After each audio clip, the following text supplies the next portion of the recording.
this country. Vice President Harris, you and President Trump were elected 4 years ago, and your opponent on the stage here tonight often asks his supporters, are you better off than you were 4 years ago? When it comes to the economy, do you believe Americans are better off than they were 4 years ago? So I was raised as a middle-class kid, and I am actually the only person on this stage who has a plan that is about lifting up the middle class and working people of America. I believe in the ambition, the aspirations, the dreams of the American people. And that is why I imagine and have actually a plan to build what I call an opportunity economy. Because here's the thing. We know that we have a shortage of homes and housing, and the cost of housing is too expensive for far too many people. We know that young families need support to raise their children, and I intend on extending a tax cut for those families of $6,000, which is the largest child tax credit that we have given in a long time, so that those young families can afford to buy a crib, buy a car seat, buy clothes for their children. My passion, one of them, is small businesses. My mother raised my sister and me, but there was a woman who helped raise us. We call her our second mother. She was a small business owner. I love our small businesses. My plan is to give a $50,000 tax deduction to startup small businesses, knowing they are part of the backbone of America's economy. My opponent, on the other hand, his plan is to do what he has done before, which is to provide a tax cut for billionaires and big corporations, which will result in $5 trillion to America's deficit. My opponent has a plan that I call the Trump's sales tax, which would be a 20% tax on everyday goods that you rely on to get through the month. Economists have said that that Trump sales tax would actually result for middle-class families in about $4,000 more a year because of his policies and his ideas about what should be the backs of middle-class people paying for tax cuts for billionaires. President Trump, I'll give you 2 minutes. First of all, I have no sales tax. That's an incorrect statement. She knows that. We're doing tariffs on other countries. Other countries are going to finally, after 75 years, pay us back for all that we've done for the world. And the tariff will be substantial in some cases. I took in billions and billions of dollars, as you know, from China. In fact, they never took the tariff off because it was so much money they can't. It would totally destroy everything that they've set out to do. They're taking in billions of dollars from China and other places. They've left the tariffs on. When I had tariffs, and yet I had no inflation. Look, we've had a terrible economy because inflation which is really known as a country buster. It breaks up countries. We have inflation like very few people have ever seen before, probably the worst in our nation's history. We were at 21%, but that's being generous because many things are 50, 60, 70, and 80% higher than they were just a few years ago. This has been a disaster for people, for the middle class, but for every class. On top of that, we have millions of people pouring into our country from prisons and jails, from mental institutions and insane asylums, and they're coming in and they're taking jobs that are occupied right now by African Americans and Hispanics, and also unions. Unions are going to be affected very soon. And you see what's happening. You see what's happening with towns throughout the United States. You look at Springfield, Ohio. You look at Aurora in Colorado. They are taking over the towns. They're taking over buildings. They're going in violently.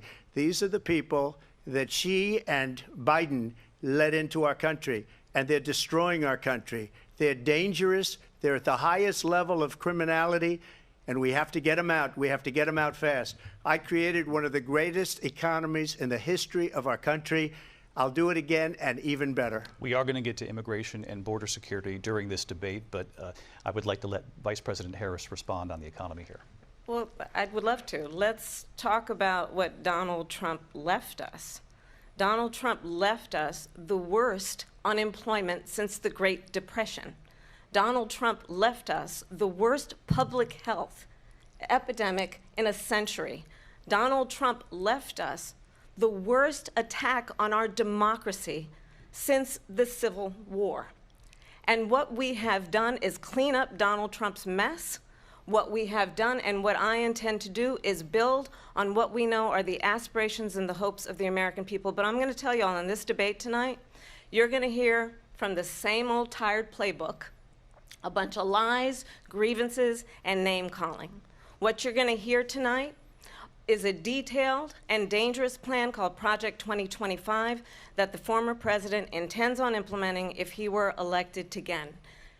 I believe very strongly that the American people want a president who understands the importance of bringing us together, knowing we have so much more in common than what separates us, and I pledge to you to be a president for all Americans. President Trump will give you a minute here to respond. Number one, I have nothing to do, as you know, and as she knows better than anyone, I have nothing to do with Project 2025. That's out there. I haven't read it. I don't want to read it purposely. I'm not going to read it. This was a group of people that got together. They came up with some ideas, I guess some good, some bad, but it makes no difference. I have nothing to do. Everybody knows I'm an open book. Everybody knows what I'm going to do. Cut taxes very substantially and create a great economy like I did before. We had the greatest economy. We got hit with a pandemic, and the pandemic was not since 1917, where 100 million people died, has there been anything like it. We did a phenomenal job with the pandemic. We handed them over a country where the economy and where the stock market was higher than it was before the pandemic came in. Nobody's ever seen anything like it. We made ventilators for the entire world. We got gowns, we got masks, we did things that nobody thought possible. And people give me credit for rebuilding the military. They give me credit for a lot of things, but not enough credit for the great job we did with the pandemic. But the only jobs they got were bounce back jobs. These were jobs bounce back, and it bounced back and it went to their benefit. But I was the one that created them. They know it, and so does everybody else. Vice President Harris, I'll let you respond. So Donald Trump has no plan for you.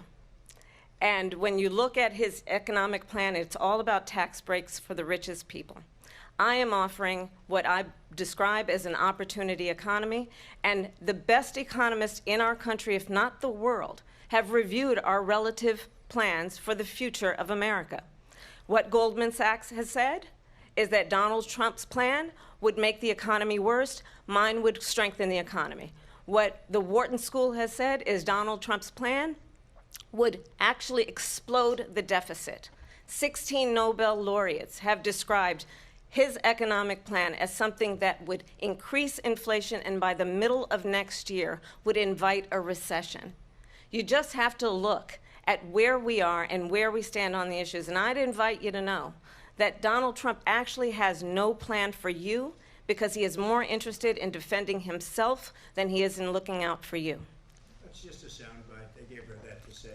Look, I went to the Wharton School of Finance, and many of those professors, the top professors, think my plan is a brilliant plan. It's a great plan. It's a plan that's going to bring up our worth, our value as a country. It's going to make people want to be able to go and work and create jobs and create a lot of good, solid money for our country. And just to finish off, she doesn't have a plan. She copied Biden's plan, and it's like 4 sentences, like run, spot, run.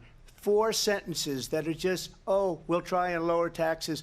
She doesn't have a plan. Take a look at her plan. She doesn't have a plan. Mr. President, I do want to drill down on something you both brought up. The Vice President brought up your tariffs. You responded, and let's drill down on this because your plan is what she calls is essentially a national sales tax. Your proposal calls for tariffs, as you pointed out here, on foreign imports across the board. You recently said that you might double your plan, imposing tariffs up to 20% on goods coming into this country. As you know, many economists say that with tariffs at that level, costs are then passed on to the consumer. Vice President Harris has argued it'll mean higher prices on gas, food, clothing, medication, arguing it costs the typical family nearly $4,000 a year. Do you believe Americans can afford higher prices because of tariffs? They're not going to have higher prices. What's going to have and who's going to have higher prices is China and all of the countries that have been ripping us off for years. I was the only president ever. China was paying us hundreds of billions of dollars, and so were other countries. And, you know, if she doesn't like them, they should have gone out and they should have immediately cut the tariffs. But those tariffs are there 3.5 years now under their administration.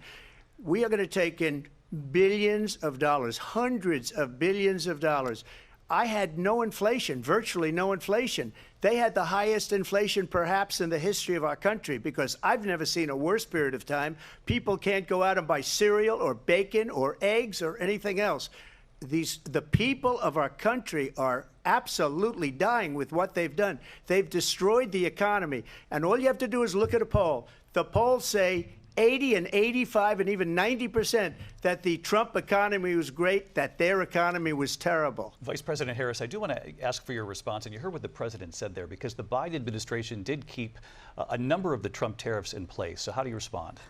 Well, let's be clear that the Trump administration resulted in a trade deficit, one of the highest we've ever seen in the history of America.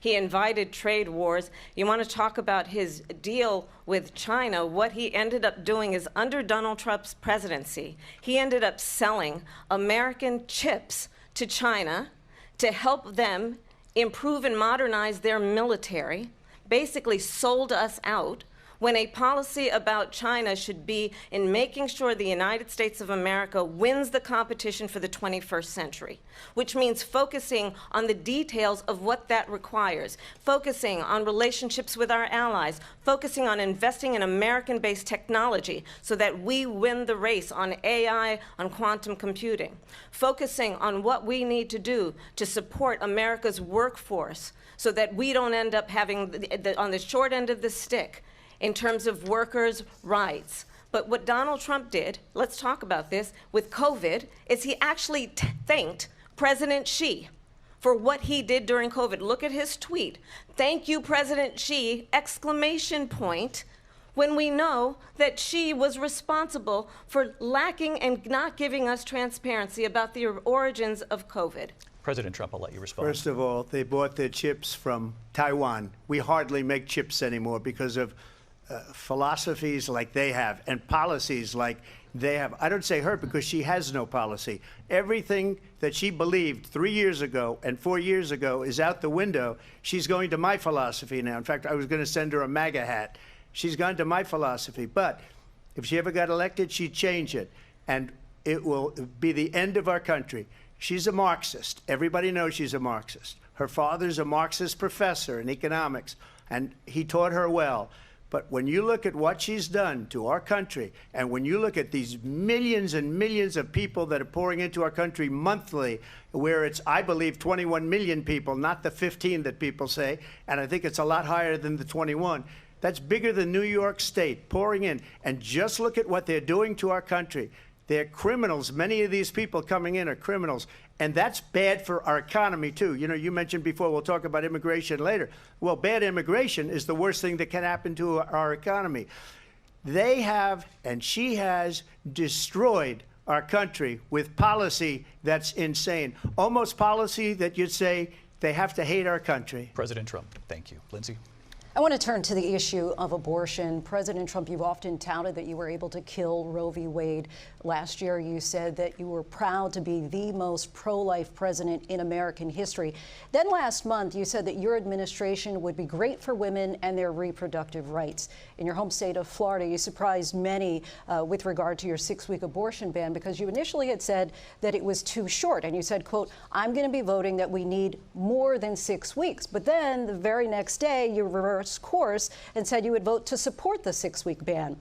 Vice President Harris says that women shouldn't trust you on the issue of abortion because you've changed your position so many times. Therefore, why should they trust you? Well, the reason I'm doing that vote is because the plan is, as you know, the vote is, they have abortion in the 9th month. They even have, and you can look at the governor of West Virginia, the previous governor of West Virginia, not the current governor, who's doing an excellent job, but the governor before, he said the baby will be born and we will decide what to do with the baby. In other words, we'll execute the baby. And that's why I did that, because that predominates, because they're radical. The Democrats are radical in that. And her vice presidential pick, which I think was a horrible pick, by the way, for our country, because he is really out of it. But her vice presidential pick says abortion in the 9th month is absolutely fine. He also says execution after birth. It's execution, no longer abortion, because the baby is born, is okay. And that's not okay with me, hence the vote. But what I did is something for 52 years. They've been trying to get Roe v. Wade into the states. And through the genius and heart and strength of 6 Supreme Court justices, we were able to do that. Now, I believe in the exceptions for rape, incest, and life of the mother. I believe strongly in it. Ronald Reagan did also. 85% of Republicans do. Exceptions. Very important. But we were able to get it, and now states are voting on it. And for the first time, you're going to see, look, this is an issue that's torn our country apart for 52 years. Every legal scholar, every Democrat, every Republican, liberal, conservative, they all wanted this issue to be brought back to the states where the people could vote. And that's what happened. Now, Ohio, the vote was somewhat liberal. Kansas, the vote was somewhat liberal, much more liberal than people would have thought. But each individual state is voting. It's the vote of the people now. It's not tied up in the federal government. I did a great service in doing it. It took courage to do it. And the Supreme Court had great courage in doing it. And I give tremendous credit to those 6 justices. There is no state in this country where it is legal to kill a baby after it's born. Madam Vice President, I want to get your response to President Trump. Well, as I said, you're going to hear a bunch of lies, and that's not actually a surprising fact. Let's understand how we got here. Donald Trump hand-selected 3 members of the United States Supreme Court with the intention that they would undo the protections of Roe v. Wade. And they did exactly as he intended.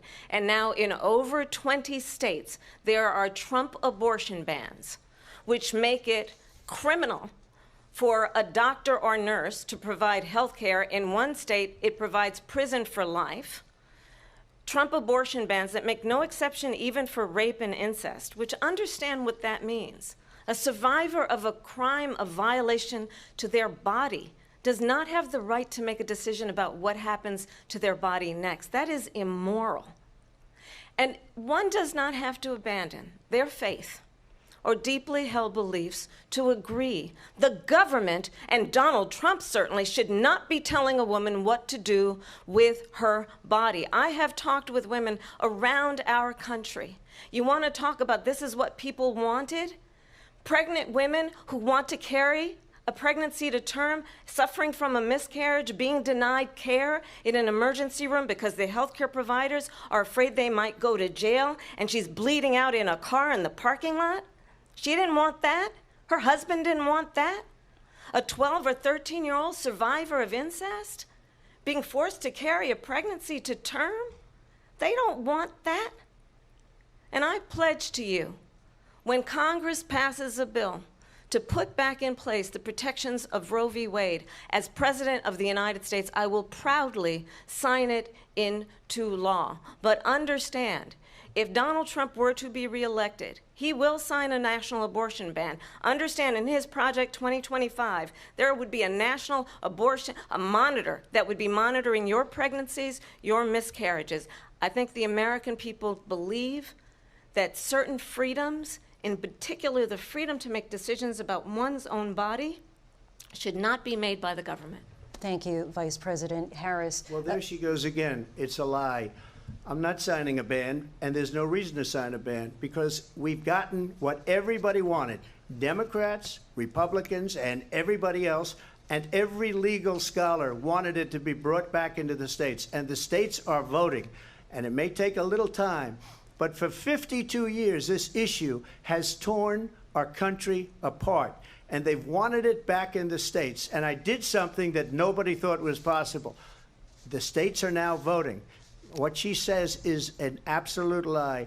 And as far as the abortion ban, no, I'm not in favor of abortion ban, but it doesn't matter, because this issue has now been taken over by the states. Would you veto a national abortion ban if it came to Well, I your won't desk? have to, because again, 2 things. Number one, she said she'll go back to Congress. She'll never get the vote. It's impossible for her to get the vote, especially now with the 50-50, and essentially 50-50 in both Senate and the House.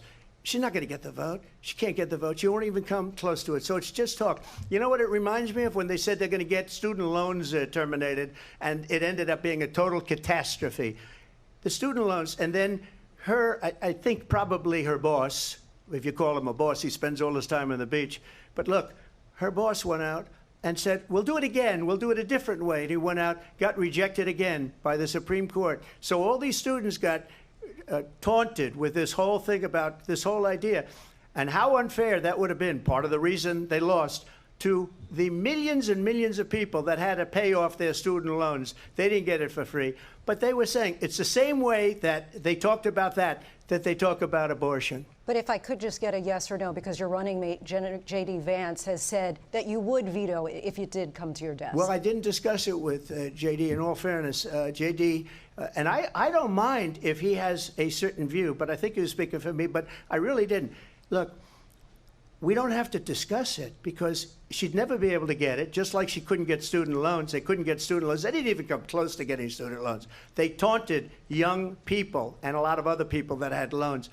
They can never get this approved. So it doesn't matter what she says about going to Congress. Well, wonderful. Let's go to Congress. Do it. But the fact is that for years they wanted to get it out of Congress and out of the federal government, and we did something that everybody said couldn't be done. And now you have a vote of the people on abortion. Vice President Harris, I want to give you your time to respond, but I do want to ask, would you support any restrictions on a woman's right to an abortion? I absolutely support reinstating the protections of Roe v. Wade, and as you rightly mentioned, nowhere in America is a woman carrying a pregnancy to term and asking for an abortion. That is not happening. It's insulting to the women of America. And understand what has been happening under Donald Trump's abortion bans. Couples who pray and dream of having a family are being denied IVF treatments. What is happening in our country? Working people, working women who are working 1 or 2 jobs, who can barely afford childcare as it is, have to travel to another state to get on a plane sitting next to strangers to go and get the health care she needs. Barely can afford to do it, and what you are putting her through is unconscionable. And the people of America have not, the majority of Americans believe in a woman's right to make decisions about her own body, and that is why in every state where this issue has been on the ballot, in red and blue states both, the people of America have voted for freedom.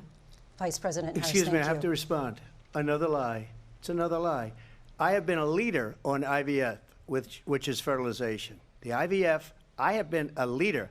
In fact, when they got a very negative decision on IVF from the Alabama courts, I saw the people of Alabama and the legislature 2 days later voted it in.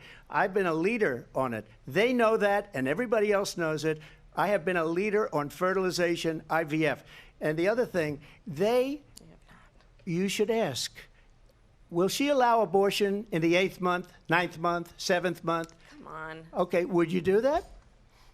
Why don't you ask her that question? Why don't you answer That's the problem. question? Would you because veto? Under Roe v. Wade, Answer the question, would you veto? You could do abortions in the 7th month, the 8th month, the 9th That's month, not true. and probably after birth. Just look at the former governor of Virginia. The governor of Virginia said we put the baby aside and then we determine what we want to do with the baby. President Trump, thank you. We're going to turn now to immigration and border security. We know it's an issue that's important to Republicans, Democrats, voters across the board in this country. Vice President Harris, you were tasked by President Biden with getting to the root causes of migration from Central America. We know that illegal border crossings reached a record high in the Biden administration. This past June, President Biden imposed tough new asylum restrictions. We know the numbers since then have dropped significantly. But my question to you tonight is, why did the administration wait until 6 months before the election to act? And would you have done anything differently from President Biden on this? So I'm the only person on this stage who has prosecuted transnational criminal organizations for the trafficking of guns, drugs, and human beings. And let me say that the United States Congress, including some of the most conservative members of the United States Senate, came up with a border security bill which I supported. And that bill would have put 1,500 more border agents on the border to help those folks who are working there right now overtime, trying to do their job. It would have allowed us to stem the flow of fentanyl coming into the United States. I know there are so many families watching tonight who have been personally affected by the surge of fentanyl in our country. That bill would have put more resources to allow us to prosecute transnational criminal organizations for trafficking in guns, drugs, and human beings. But you know what happened to that bill? Donald Trump got on the phone, called up some folks in Congress, and said, kill the bill. And you know why? Because he'd prefer to run on a problem instead of fixing a problem. And understand, this comes at a time where the people of our country actually need a leader who engages in solutions, who actually addresses the problems at hand. But what we have in the former president is someone who... Thank you. President Trump, on that point, I want to get your response. Well, I would like to respond. Let me just ask, though, why did you try to kill that bill, and successfully so? That would have put thousands of additional agents. And ABC News did reach out to the city manager there. He told us there have been no credible reports of specific claims of pets being harmed, injured, or abused by individuals within the immigrant community. Well, I've seen people on television. Let me just say here, this is the people on television say my dog was taken and used for food. So maybe he said that, and maybe that's a good thing to say for a city manager. I'm not taking this from but television. But the people I'm on taking it from television the city saying their manager. dog was eaten by the people that went there. Again, the Springfield city manager says there's no evidence of that. Vice We'll President find Harris, out. I'll let you respond to the rest of what you've heard. You talk about extreme. You know, this is, I think, one of the reasons why in this election I actually have the endorsement of 200 Republicans who have formerly worked with President Bush, Mitt Romney, and John McCain, including the endorsement of former Vice President Dick Cheney and Congress member Liz Cheney. And if you want to really know the inside track on who the former president is, if he didn't make it clear already, just ask people who have worked with him. His former chief of staff, a 4-star general, has said he has contempt for the Constitution of the United States. His former national security advisor has said he is dangerous and unfit. His former Secretary of Defense has said the nation, the republic, would never survive another Trump term. And when we listen to this kind of rhetoric, when the issues that affect the American people are not being addressed, I think the choice is clear in this election. President Trump, I'll give you a quick minute to respond Yeah. here. Thank you, because when I hear that, see, I'm a different kind of a person. I fired most of those people. Not so graciously. They did bad things or a bad job. I fired them. They never fired one person. They didn't fire anybody having to do with Afghanistan and the Taliban and the 13 people whose were just killed, viciously and violently killed. And I got to know the parents and the family. They didn't fire. They should have fired all those generals, all those top people, because that was one of the most incompetently handled situations anybody has ever seen. So when somebody does a bad job, I fire him. And you take a guy like Esper. He was no good. I fired him. So he writes a book. Another one writes a book. Because with me, they can write books. With nobody else can they. But they have done such a poor job, and they never fire anybody. Look at the economy. Look at the inflation. They didn't fire any of their economists. They have the same people. That's a good way not to have books written about you. But just to finish, I got more votes than any Republican in history by far. In fact, I got more votes than any president, sitting president, in history by far. Let me continue on immigration. It was what you wanted to talk about earlier, so let's get back to your deportation proposal that the vice president has reacted to as well. President Trump, you call this the largest domestic deportation operation in the history of our country. You say you would use the National Guard. You say if things get out of control, you'd have no problem using the U.S. military. Police, yes. You also said you would use local police. How would you deport 11 million undocumented immigrants? I know you believe that number is much higher. Take us through this. What does this look like? Will authorities be going door to door in this country? Yeah, it is much higher because of them. They allowed criminals, many, many millions of criminals.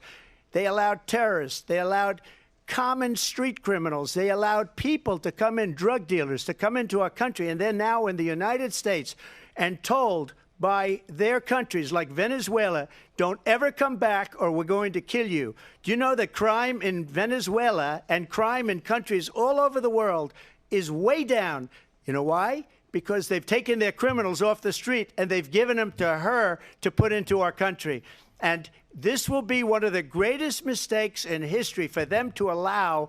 And I think they probably did it because they think they're going to get votes, but it's not worth it because they're destroying the fabric of our country by what they've done. There's never been anything done like this at all. They've destroyed the fabric of our country. Millions of people let in. And all over the world, crime is down. All over the world except here. Crime here is up and through the roof. Despite their fraudulent statements that they made, Crime in this country is through the roof. And we have a new form of crime. It's called migrant crime. And it's happening at levels that nobody thought possible. President Trump, as you know, the FBI says overall violent crime is actually coming down in this country. But Excuse me, the FBI they were defrauding statements. They didn't include the worst cities. They didn't include the cities with the worst crime. It was a fraud. Just like their number of 818,000 jobs that they said they created turned out to be a fraud. President Trump, thank you. I'll let you respond, Vice President Harris. Well, I think this is so rich, coming from someone who has been prosecuted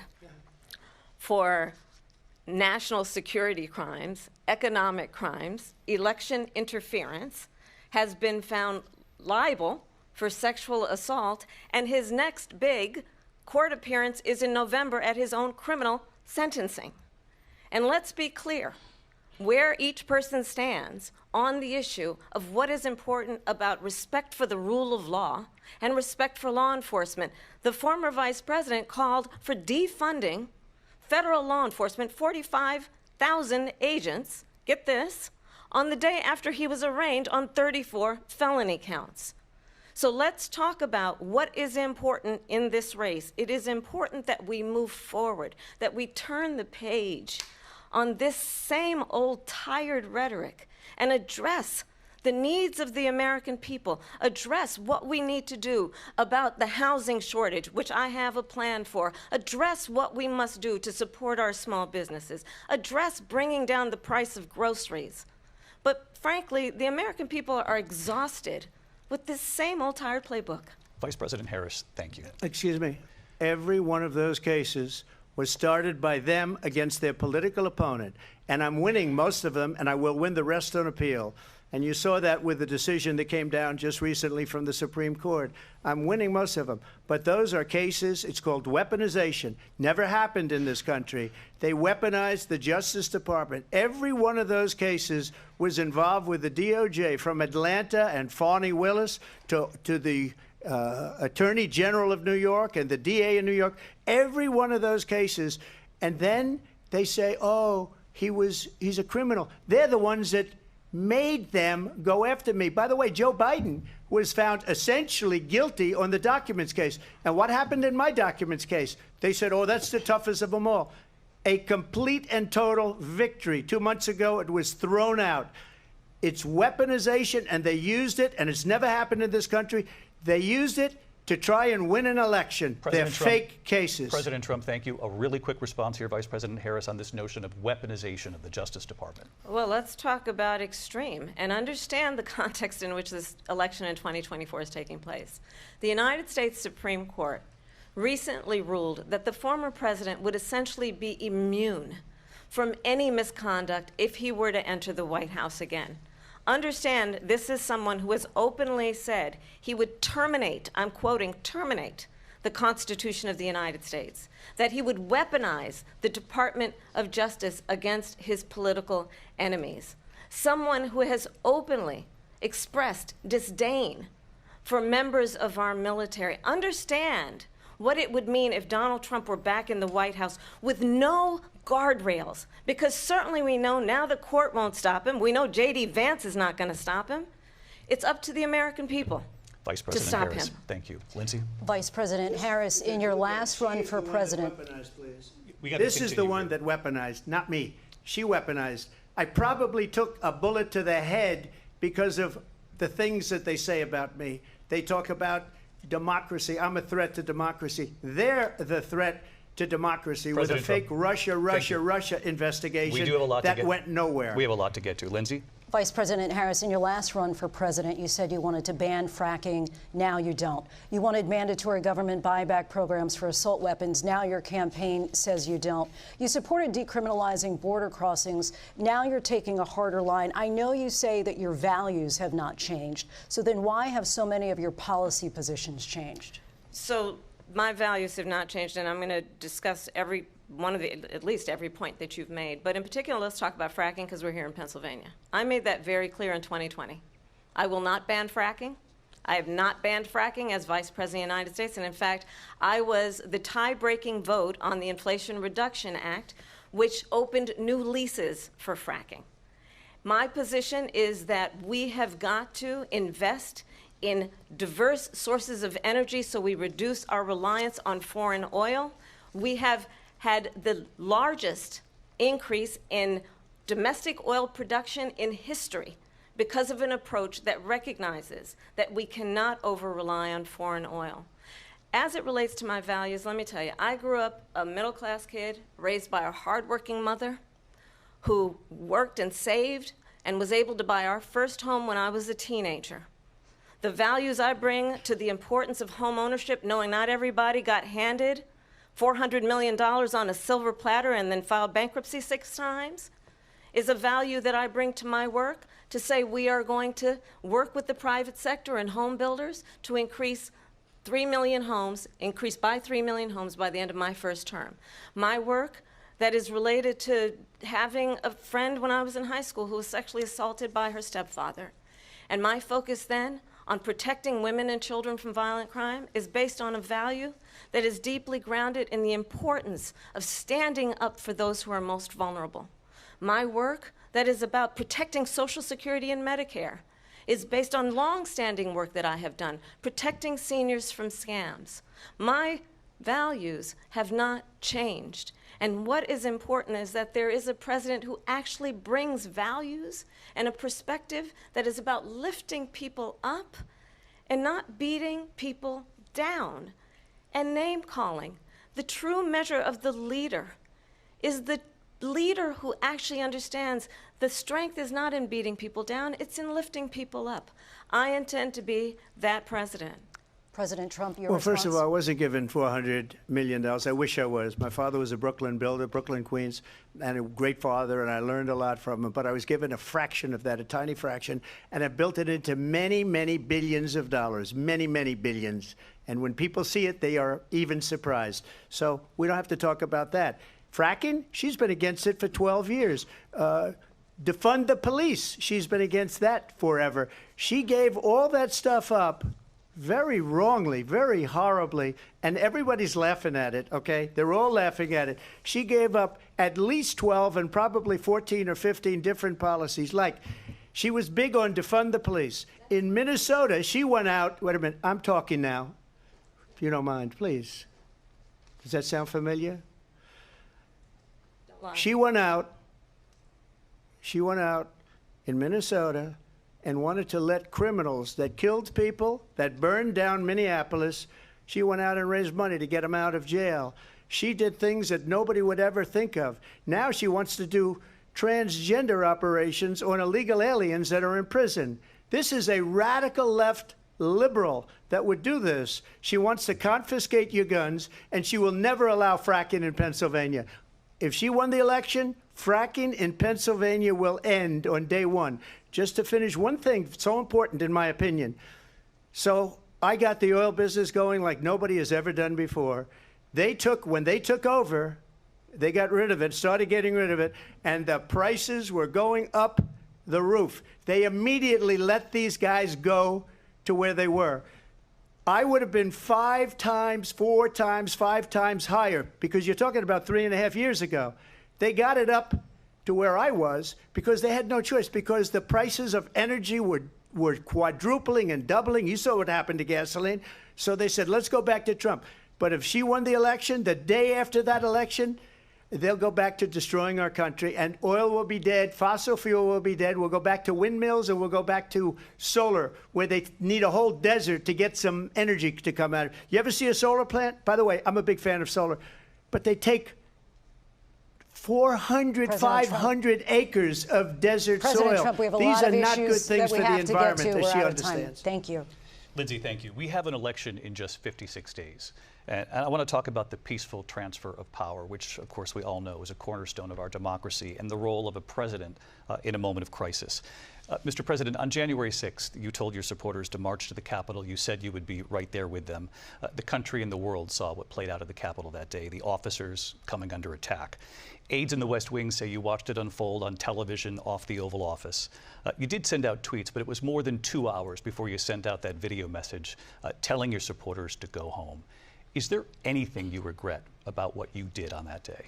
You just said a thing that isn't covered. Peacefully and patriotically, I said during my speech, not later on.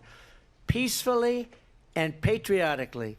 And nobody on the other side was killed. Ashley Babbitt was shot by an out-of-control police officer that should have never, ever shot her. It's a disgrace. But we didn't do this group of people that have been treated so badly. I ask, what about all the people that are pouring into our country and killing people that she allowed to pour in? She was the border czar, remember that. She was the border czar. She doesn't want to be called the border czar because she's embarrassed by the border. In fact, she said at the beginning, "Oh, I'm surprised you're not talking about the border yet." That's because she knows what a bad job they've done. What about those people? When are they going to be prosecuted? When are these people from countries all over the world, not just South America? They're coming in from all over the world, David, all over the world. And crime rates are down all over the world because of it. But let me just ask you, David, when are those people going to be prosecuted? When are the people that burned down Minneapolis going to be prosecuted? Or in Seattle? They went into Seattle. They took over a big percentage of the city of Seattle. When are those people going to be prosecuted? But let me just ask you. You might ask her that question. You were the president. You were watching it unfold on television. It's a very simple question as we move forward toward another election. Is there anything you regret about what you did on that day? Yes or no? I had nothing to do with that other than they asked me to make a speech. I showed up for a speech. I said, I think it's going to be big. I went to Nancy Pelosi and the mayor of Washington, D.C., and the mayor put it back in writing, as you know. I said, you know, this is going to be a very big rally or whatever you want to call it. And again, it wasn't done by me. It was done by others. I said, I'd like to give you 10,000 National Guard or soldiers. They rejected me. Nancy Pelosi rejected me. It was just 2 weeks ago. Her daughter has a tape of her saying she is fully responsible for what happened. They want to get rid of that tape. It would have never happened if Nancy Pelosi and the mayor of Washington did their jobs. I wasn't responsible for security. Nancy Pelosi was responsible. She didn't do her job. The question was about you as president, not about former Speaker Pelosi, but I do want Vice President Harris to respond here. I was at the Capitol on January 6th. I was the vice president-elect. I was also an acting senator. I was there. And on that day, the President of the United States incited a violent mob to attack our nation's capital, to desecrate our nation's capital. On that day, 140 law enforcement officers were injured, and some died. And understand, the former president has been indicted and impeached for exactly that reason. But this is not an isolated situation. Let's remember Charlottesville, where there was a mob of people carrying tiki torches, spewing anti-Semitic hate. And what did the president then at the time say? There were fine people on each side. Let's remember that when it came to the Proud Boys, a militia, the president said, the former president said, stand back and stand by. So for everyone watching who remembers what January 6th was, I say we don't have to go back. Let's not go back. We're not going back. It's time to turn the page.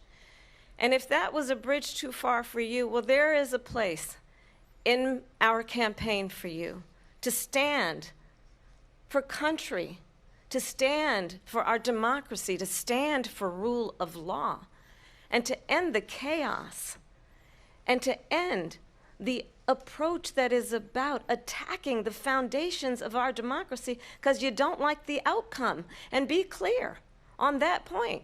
Donald Trump, the candidate, has said in this election there will be a bloodbath if this and the outcome of this election is not to his liking. Let's turn the page on this. Let's not go back. Let's chart a course for the future and not go backwards to the past. Let me just follow up here. It was a different term, and it was a term that related to energy because they have destroyed our energy business. That was where bloodbath was. Also, on Charlottesville, that story has been, as you would say, debunked. Laura Ingraham, Sean Hannity, Jesse, all of these people, they covered it. If they go an extra sentence, they will see it was perfect. It was debunked in almost every newspaper, but they still bring it up, just like they bring 2025 up. They bring all of this stuff up. I ask you this. You talk about the Capitol. Why are we allowing these millions of people to come through on the southern border. How come she's not doing anything? And I'll tell you what I would do, and I would be very proud to do it. I would say we would both leave this debate right now. I'd like to see her go down to Washington, D.C. during this debate, because we're wasting a lot of time. Go down to, because she's been so bad, it's so ridiculous. Go down to Washington, D.C. and let her sign a bill to close up the border, because they have the right to do it. They don't need bills. They have the right to do it. The President of the United States, you'll get him out of bed, you'll wake him up at 4 o'clock in the afternoon, right. You'll say, come on down to the office, let's sign a bill. If he signs a bill that the border is closed, all he has to do is say it to the Border Patrol, who are phenomenal. If they do that, the border is closed. Mr. Those President, people are killing many people, unlike J6. We talked immigration here tonight. I do want to focus on this next issue to both of you, because it really brings us this into focus, truth in these times that we're living in. Mr. President, for 3.5 years after you lost the 2020 election, you repeatedly falsely claimed that you won, many times saying you won in a landslide. In the past couple of weeks leading up to this debate, you have said, quote, you lost by a whisker, that you, quote, didn't quite make it, that you came up a little bit short. I said that? Are you now acknowledging that you lost in 2020? No, I don't acknowledge that at all. But I you said did that say sarcastically. You know that. It was said, oh, we lost by a whisker. That was said sarcastically. Look, there's so much proof. All you have to do is look at it. And they should have sent it back to the legislatures for approval. I got almost 75 million votes, the most votes any sitting president has ever gotten. I was told if I got 63, which was what I got in 2016, you can't be beaten. The election, people should never be thinking about an election as fraudulent. We need two things. We need walls, and we have to have it. We have to have borders, and we have to have good elections. Our elections are bad. And a lot of these illegal immigrants coming in, they're trying to get them to vote. They can't even speak English. They don't even know what country they're in practically. And these people are trying to get them to vote. And that's why they're allowing them to come into our country. I did watch all of these pieces of video. I didn't detect the sarcasm, lost by a whisker. We didn't quite make it. And we should just point out here as clarification, and you know this, you and your allies, 60 cases in front of many judges, many of them Republican. No judge looked at it. And said they said we didn't have widespread standing. fraud. That's the other thing. They said we didn't have standing, a technicality. Can you imagine a system where a person in an election doesn't have standing? The President of the United States doesn't have standing. That's how we lost. If you look at the facts, and I'd love to have you'll do a special on it. I'll show you Georgia, and I'll show you Wisconsin, and I'll show you Pennsylvania, and I'll show you.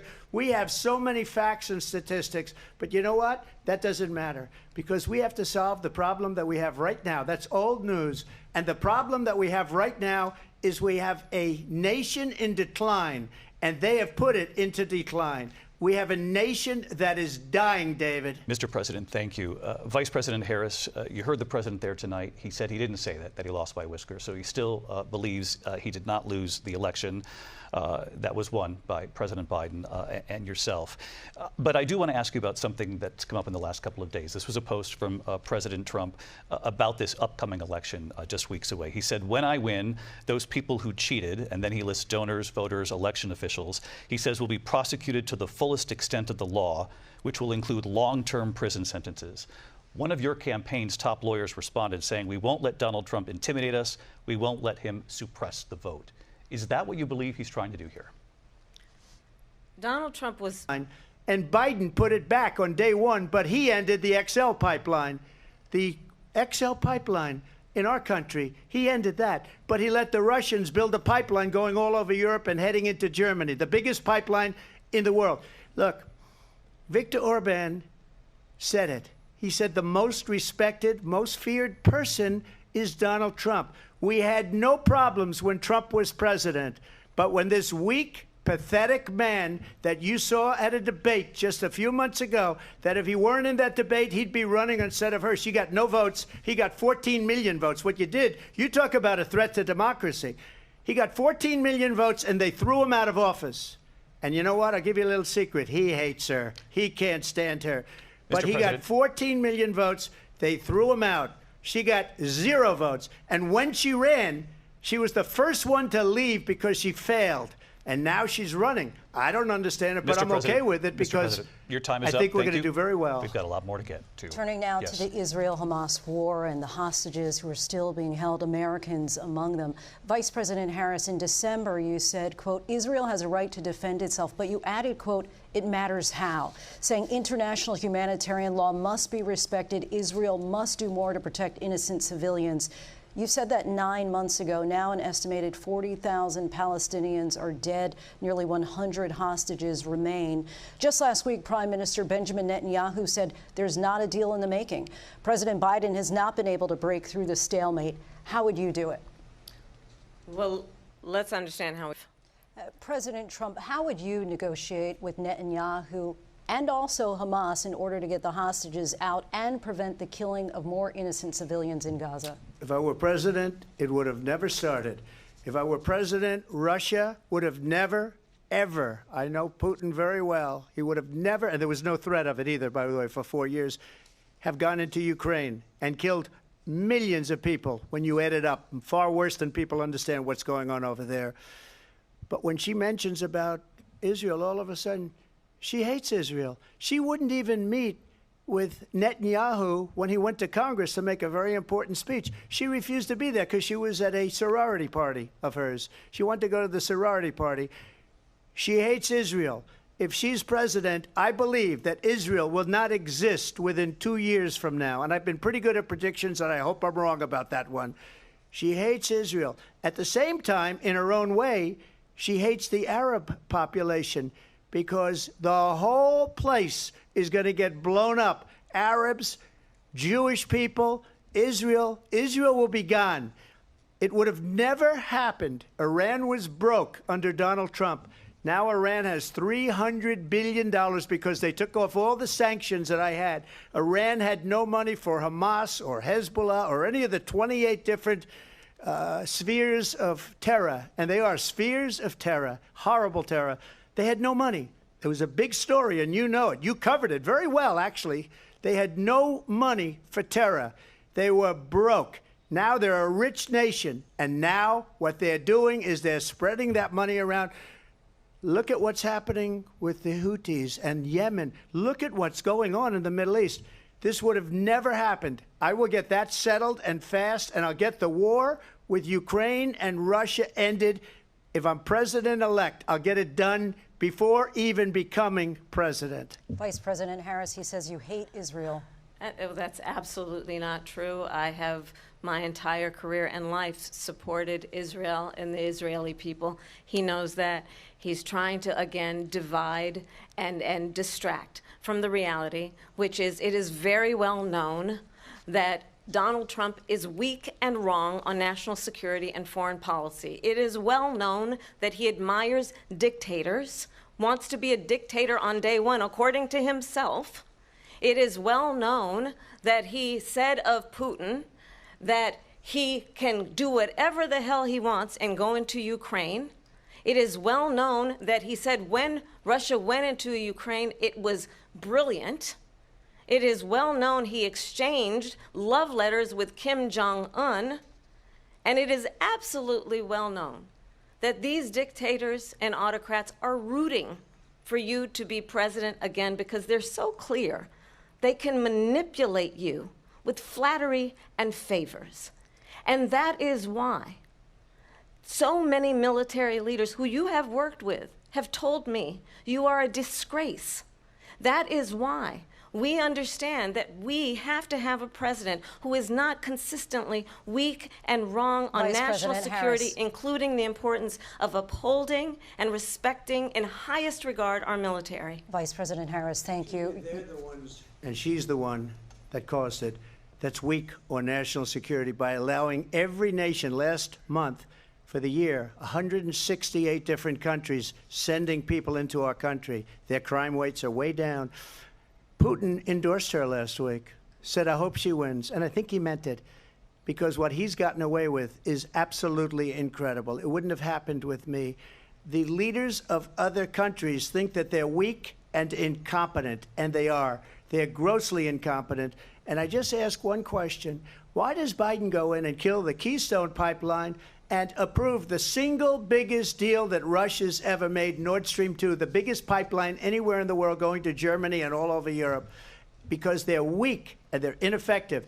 And Biden, by the way, President gets paid Trump, a lot of money. Thank you. We have a lot of issues to get to. We'll be right back with much more of this historic ABC News presidential debate from the National Constitution Center right here in Philadelphia. Back in a moment.